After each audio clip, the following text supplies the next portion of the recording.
ఇంటర్మీడియట్లో BiPC complete చేసిన వాళ్ళకి గుడ్ న్యూస్ అండి.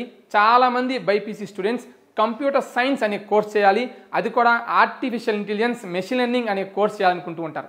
కాకపోతే ఏ బీటెక్ కాలేజ్ అయినా సరే బైపీసీ వాళ్ళు నాట్ ఎలిజిబుల్ అని చెప్తూ ఉంటారు. అయితే మీకు ఒక బెటర్ ఆపర్చునిటీ ఏంటి అంటే విశ్వాని ఇన్స్టిట్యూషన్స్లో మీకు BS computer science with artificial intelligence and machine learning అనే కోర్స్ మీరు కంప్లీట్ చేయొచ్చు. ఇది కూడా మనకి 4 years కోర్స్ అనమాట. ఎంపీసీ, బైపీసీ, ఎంఈసీ, సిఈసీ ఇంటర్మీడియట్లో ఏ కోర్స్ కంప్లీట్ చేసినా సరే మీరు ఎలిజిబుల్ అవుతారు. వీళ్ళు మీకు స్పాట్ అడ్మిషన్ అనేవి కండక్ట్ చేస్తున్నారు. ఈ స్పాట్ అడ్మిషన్స్లో పార్టిసిపేట్ చేసిన వాళ్ళకి up to 50% merit based scholarships అనేవి ప్రొవైడ్ చేస్తున్నారు.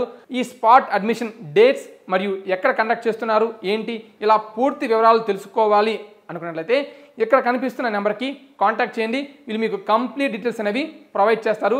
ఎస్పెషల్లీ బైపీసీ స్టూడెంట్స్ మీరందరూ కూడా computer science with AI and ML వైపు వెళ్ళాలనుకుంటూ ఉంటారు. మీలాంటి వాళ్ళకి ఇది ఒక బెటర్ ఆపర్చునిటీ. ఈ వీడియోని మీ ఫ్రెండ్స్కి కూడా షేర్ చేయండి. ఎవరైతే బైపీసీ పరంగా కంప్యూటర్ సైన్స్ వైపు వెళ్ళాలి అనుకుంటారో వాళ్ళకి ఇది ఒక బెటర్ ఆపర్చునిటీ. Thank you.